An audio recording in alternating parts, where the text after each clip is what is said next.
Meghan Markle posted a bizarre video. It is the cringiest, most uncomfortable piece of tape I've seen in a long time. What happens when a 30-second video threatens centuries of royal tradition?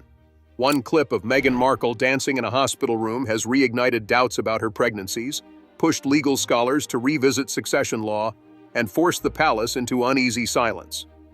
Can I just say the bump argument, if a surrogate had those babies, there is a question as to whether or not they're in the line of succession. How did a viral performance grow into a constitutional debate? What evidence fuels the renewed moon bump controversy? And why does every unanswered question cut deeper into public trust? It began with a video. Not a press release, not an official interview, just a clip that surfaced online and triggered a wave of confusion. Meghan Markle appeared in what looked like a hospital room, wearing a form-fitting black dress. The lighting was moody, the framing deliberate. Then, unexpectedly, she started to dance. Not a subtle sway, but a full display, twerking, laughing, and moving to music about being a baby mama and demanding child support. Prince Harry stood nearby, smiling as if in the moment. The setting, the mood, the lyrics, it all felt completely disconnected from the quiet dignity typically associated with royal birth announcements. The footage quickly ignited social media. Some dismissed it as a quirky moment. Others were visibly disturbed. But beneath the jokes and memes, a more serious undercurrent began to take hold. Questions that had long been whispered in the margins of online discourse returned with renewed intensity. Was Meghan ever truly pregnant?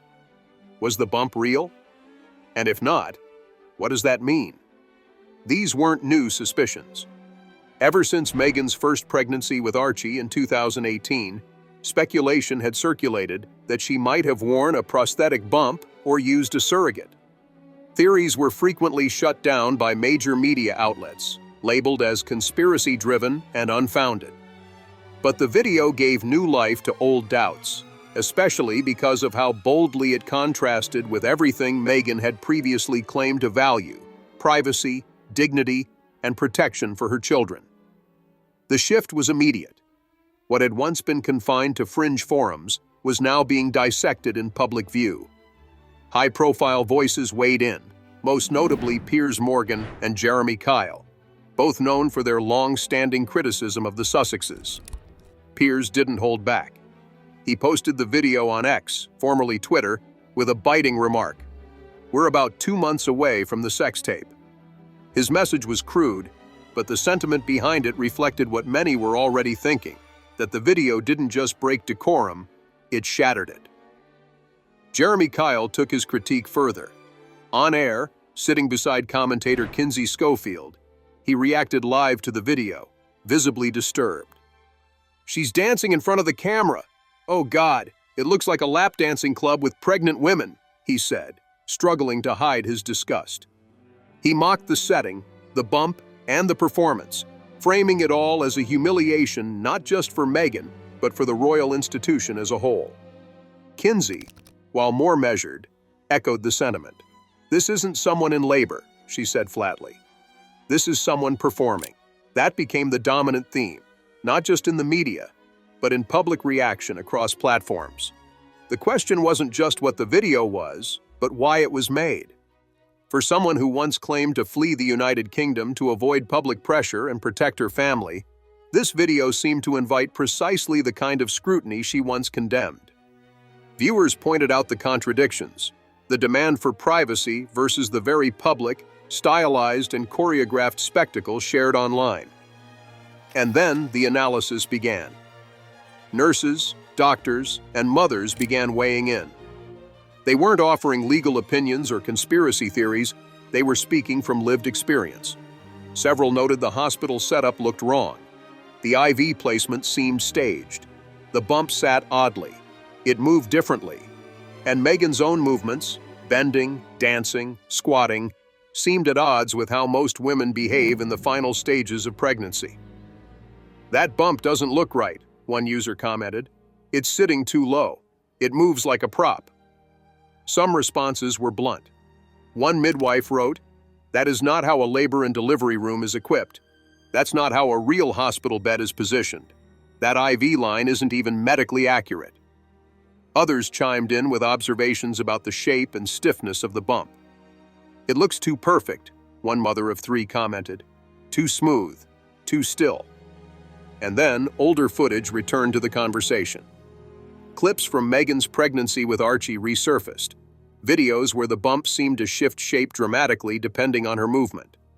One viral moment from 2019 showed the bump folding unnaturally as Meghan sat down during an interview. Another clip featured her adjusting it, only for the shape to respond in ways that didn't appear organic. These were old talking points, but now they were being re-examined under a new spotlight. Piers capitalized on this.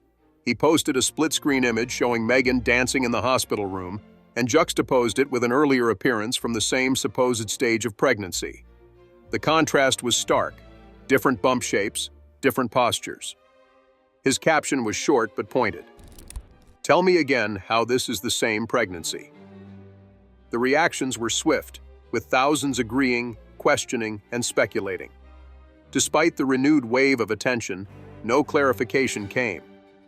Meghan and Prince Harry remained silent. There was no denial, no contextualization, no PR push to explain the video's origin or intent. That absence was quickly interpreted as avoidance.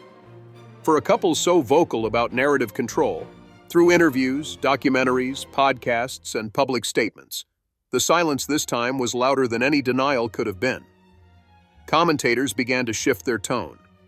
Some who typically avoided the topic now expressed quiet concern. It wasn't just about the bump anymore. It was about trust, about whether a narrative had been carefully curated and whether the public had been misled. Even major outlets that had previously avoided engaging with Bumpgate began to publish soft commentary, noting how unusual the footage was and how poorly it had been received. Internationally, reactions began surfacing too. In Australia, Alexandra Marshall, a monarchist commentator, voiced concern about how the video might damage the institution's global standing. She warned that it handed Republican campaigners in countries like Australia and Canada a powerful visual tool to discredit the monarchy. "It's not just embarrassing," she said, "it's ammunition." What started as a strange clip had snowballed into a full-blown image crisis. It wasn't simply a bad look for Meghan and Harry. It was a moment that raised real questions about the authenticity of past claims and the integrity of the line of succession. And still, there was no response. No official word from the Sussexes, and no rebuttal from Buckingham Palace. As the news cycle turned and memes faded, something deeper began to settle in the public mood. It was not an outrage, and not quite a scandal. It was uneasy, a sense that something didn't quite add up, and that the people who might be able to explain it had chosen to say nothing at all. That silence, more than the video itself, became the defining image of the moment. What made this video different from previous controversies wasn't just the imagery, it was what the imagery implied.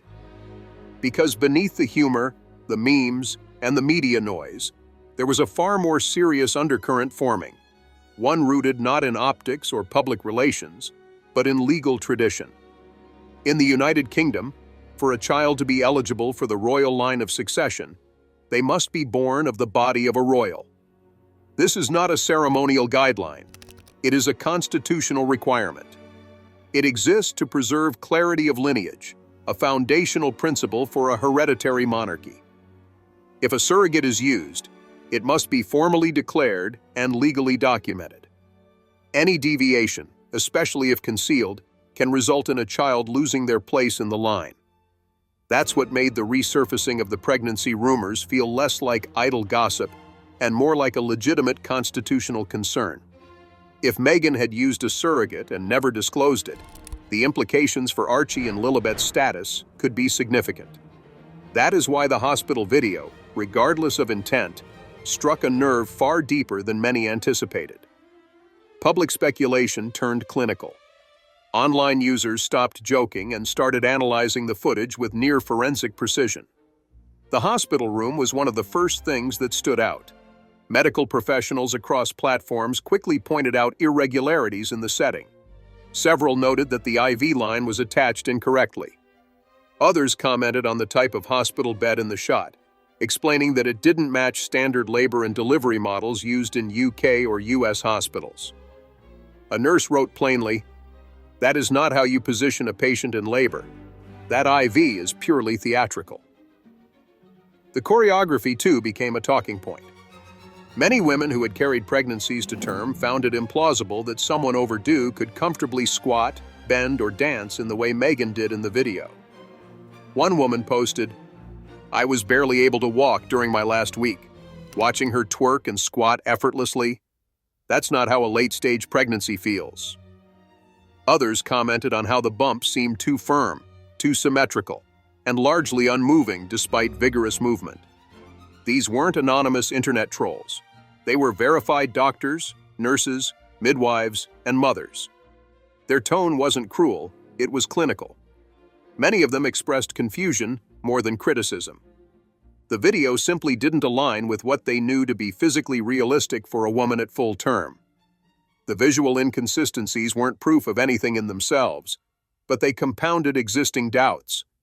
And with no official clarification, the public filled the void with speculation. Old footage returned to prominence. Clips from Meghan's previous public appearances were once again under the microscope. The infamous incident where her bump seemed to fold while sitting, which had been widely dismissed as a camera illusion, now took on new context. Another clip where she appeared to adjust her dress and the bump seemed to shift was reanalyzed. These details, small on their own, formed part of a larger narrative that many now felt compelled to question. Piers didn't hold back. He reposted one of these side-by-side comparisons, juxtaposing Meghan dancing in the hospital with a red carpet appearance during the same stage of her reported pregnancy. The bump shape, posture, and even body language looked distinctly different. His caption was concise. "Tell me again how this is the same pregnancy." The post gained traction instantly. The comments weren't just snide, they were investigative. People were cataloging screenshots, comparing outfits, angles, and dates. It had evolved from a conspiracy into a crowdsourced inquiry. That escalation caught many by surprise. For years, the mainstream press had either ignored or actively avoided these discussions. But this time, several outlets quietly began asking questions. No major paper published formal accusations, but some journalists admitted off the record that inquiries were being made behind the scenes.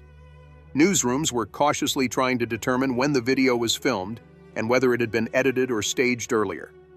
The lack of metadata, the absence of a date stamp, and the production quality all raised questions that had no obvious answers. While speculation swirled, Meghan and Harry remained silent. Their public relations team released no follow-up statement. No attempt was made to clarify the timeline or the circumstances of the video's release. That silence was interpreted by many not as composure, but as deflection.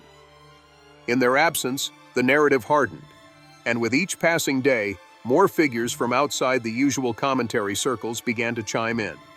One of the more unexpected reactions came from Norman Fenton, a mathematics professor and data analyst, who had just returned from court testimony in a separate high-profile case.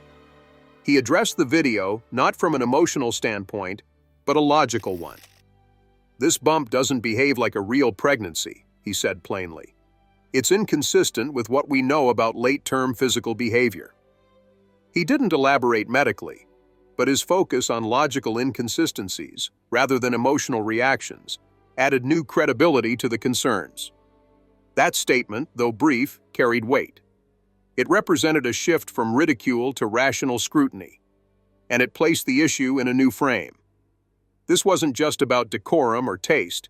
It was about whether the institution had been misled on something that could legally and symbolically undermine one of its most sacred duties, preserving the legitimacy of royal succession. International voices followed. In Australia, monarchist commentators like Alexandra Marshall described the video as a public relations catastrophe. She warned that Republicans would seize on it as evidence that the modern monarchy had lost its sense of dignity. "This hands them exactly what they want," she said. It makes the monarchy look unserious, performative, and disconnected from its role. Meanwhile, back in the United Kingdom, the political climate was tense enough without fresh controversies surrounding the royal family. The video landed at a time when the monarchy had already been under pressure to modernize, streamline costs, and appear more transparent. For many, the idea that the institution might have quietly ignored or failed to address discrepancies around a royal birth wasn't just damaging, it was unacceptable. Legal commentators began weighing in, carefully but clearly. Some pointed out that if a surrogate had been used without formal disclosure, and if that had been concealed, it could represent a breach of royal protocol. Others noted that Buckingham Palace had a duty to uphold the integrity of its succession rules. And while none could claim direct evidence, they all agreed on one point: the silence was untenable. With pressure mounting, public petitions began to circulate. Some called for the removal of Archie and Lilibet from the official line of succession, listed on the royal family's website. Others demanded an independent inquiry to verify the births, including requests for legal documentation and hospital records. While none of these efforts carried legal authority, they reflected a broader sentiment that the public no longer accepted silence as an answer. It wasn't just the fringe demanding action. Even centrist commentators, normally cautious about royal gossip, began to acknowledge that the video had triggered a legitimate crisis of trust. The issue was no longer confined to a group of vocal critics. It had entered the mainstream consciousness. Not because people wanted scandal, but because the appearance of misdirection, intentional or not, posed a serious question about royal credibility. The conversation was no longer about whether Meghan danced inappropriately or if the bump looked unusual. It was now about succession, about the legal and moral responsibility of the monarchy to clarify its own standards.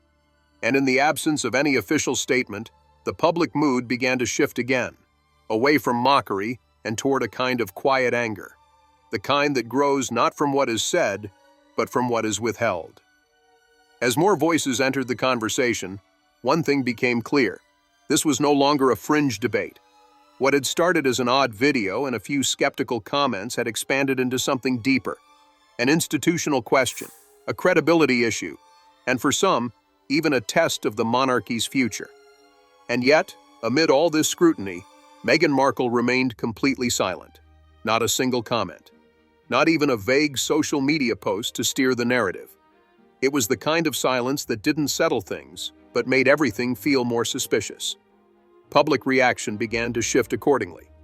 The initial tone, mockery, confusion, amusement, was replaced by something more serious. People weren't just laughing anymore. They were uncomfortable. And the media, which had danced around these questions for years, now found itself unable to ignore them. Without an official response, the weight of explanation fell on the audience, and the longer the silence stretched, the more it was filled with doubt. This silence became even harder to ignore as prominent critics continued to raise the alarm. Jeremy Kyle, still reeling from the video, appeared again on air, this time addressing the broader contradictions in the Sussex narrative. Sitting across from Kinsey Schofield, he repeated a now familiar point: how a couple who once claimed they left the United Kingdom for privacy had, in his words, become walking PR machines. He listed the contradictions: the Netflix deals, the Spotify exits, the podcast episodes, and now this viral maternity video. There was, he said, a kind of emotional whiplash. One moment, the public was told to respect their boundaries. The next, they were invited into what looked like a highly curated performance of pregnancy, choreographed for clicks. The mood in the studio reflected that shift. Kinsey, who had previously defended the Sussexes on certain issues, now questioned the timing and intent of the video. "What's the goal here?" she asked. "It's not to promote a birth or celebrate a child. It looks like someone selling an image." That framing began to resonate. As more people stepped back from the visual details and looked at the larger picture, the same question kept surfacing. What was this video trying to achieve? Was it damage control for something else? Was it time to revive public attention? Or was it simply a tone-deaf miscalculation? None of these answers were comforting. At the same time, the lack of clarity around the footage itself only raised more eyebrows. When was the video filmed? Was it recent, or had it been recorded years earlier and then suddenly pushed out? Commentators began pointing to the suspicious absence of verifiable timestamps or location markers. There was no hospital ID, no visible dates, no staff in frame, and no formal context offered for the recording. For a video that appeared to document one of life's most intimate and medical moments, it lacked every indicator of authenticity. In private media circles, reporters admitted they were trying to verify details, quietly, cautiously. Whistleblowers were being approached. Former palace aides were contacted. Hospital employees in both the United States and the United Kingdom were asked, unofficially, whether any records or eyewitness accounts aligned with the footage. So far, no confirmation has come forward. But even that lack of confirmation was telling. In the digital age, something this high profile should be easy to verify unless there was nothing to verify. Meanwhile, pressure began to mount on Buckingham Palace, not because they had anything to do with the video directly, but because of what it could mean. The monarchy had, for decades, prided itself on adhering to protocol. Royal births, especially, followed strict patterns, hospital declarations, press notifications, formal certificates. All of these steps were not just tradition, but assurance. They protected the legitimacy of lineage. They prevented confusion or doubt. In the case of Archie and Lilibet, those steps had either been bypassed or carried out differently. No hospital photographs, no formal medical presence, no birth certificate made available to public scrutiny. At the time of their births, this had been explained as a decision to preserve privacy. But now, in the context of the video, that explanation was being reevaluated. If everything had been above board, why go to such lengths to obscure it? Why stage a hospital video if the real moment had already passed? Why remain silent when the questions being asked could be answered simply? Inside royal watching circles, attention turned to the palace's response, or lack of one. Officially, there had been none. No comment from King Charles, no acknowledgement from Prince William. And that silence, for many observers, was no longer interpreted as neutrality. It was starting to feel like avoidance, a way of waiting out the storm rather than confronting it. But not everyone believed the palace would stay quiet forever. Sources close to the royal household, speaking to British columnists under condition of anonymity, hinted at rising frustration. One source described the situation as an embarrassment, not necessarily because of what had or hadn't happened, but because of how it pulled focus away from the monarchy's larger goals, public trust, stability, and modern relevance. Some reports suggested Prince William was especially angered by the video, not because of the speculation it fueled, but because of how it once again dragged the royal family into a media firestorm. According to one tabloid, he had privately called the video a disgrace to everything Mum stood for. That quote, while unverified, captured the mood of many who viewed Diana's legacy as one of quiet dignity, something now being overshadowed by confusion and spectacle. Amid this mounting tension, an unconfirmed rumor surfaced that Prince Harry was considering dropping the Mountbatten-Windsor surname in favor of his mother's family name, Spencer. It was not officially confirmed, but the suggestion alone triggered waves of speculation. Was this a distancing move? Was it an internal reaction to the backlash? Or was it part of a larger rebranding effort? No one knew. But the fact that such a rumor gained traction spoke to the level of volatility now surrounding the Sussex image. In response to all of this, royal biographers and authors began reworking chapters. Some, who had previously avoided the pregnancy rumors altogether, now addressed them cautiously. Theories once considered off-limits were now included as part of a broader narrative about the erosion of public confidence. Publishers, sensing the shift in tone, reportedly requested revisions in upcoming releases to reflect the new scrutiny. Even former staffers began to speak off the record. One, quoted in a tabloid known for its royal coverage, said plainly, "We've protected them for too long. This isn't about media bias anymore. It's about national trust." The quote landed hard, because it echoed what many were starting to feel, that the issue had outgrown media framing, that it was now about the integrity of the institution, not just the behavior of two individuals. What made it worse, for some, was that mainstream news outlets continued to bury the story. Headlines about Meghan's birthday wishes to Lilibet and their latest business ventures remained pinned to front pages, while deeper questions were ignored. That editorial decision did not go unnoticed. It created a perception, fair or not, that something was being protected, or at the very least, carefully avoided. Meanwhile, in the absence of answers, the public mood hardened. The humor faded. So did the memes. What remained was a quiet sense of disillusionment. People didn't want scandal. They wanted clarity. And when it was not offered, they turned to the only conclusion left available to them: that the silence was intentional, and that whatever it was hiding might be more damaging than anyone had originally thought. The video had done more than provoke mockery. It had raised serious concerns about transparency and legitimacy. What began as a strange viral clip was now being examined as a challenge to royal protocol. In the United Kingdom, royal succession requires that heirs be born of the body.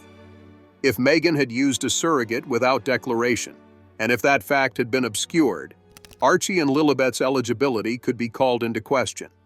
Yet, the palace said nothing. This silence was no longer seen as restraint.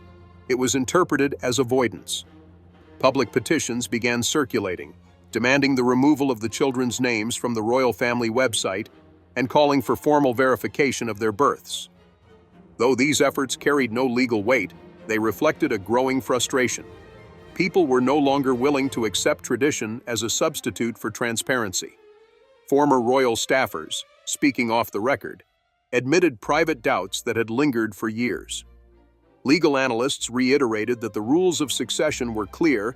Without documentation, questions about legitimacy would persist.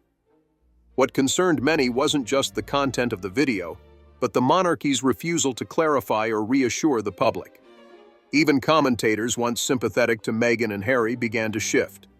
This was no longer about optics or public image. It was about responsibility. Silence from the palace was not neutral. It allowed doubt to grow unchecked. By the close of the week, the focus had moved beyond Meghan's performance. Attention had turned to the institution itself and its unwillingness to address what had become a national and constitutional conversation. The longer the palace remained quiet, the more people began to ask whether that silence was protecting tradition or covering up something far more serious. With that, we have reached the end of today's video. If you have come this far with us, be sure to check out other videos on the channel.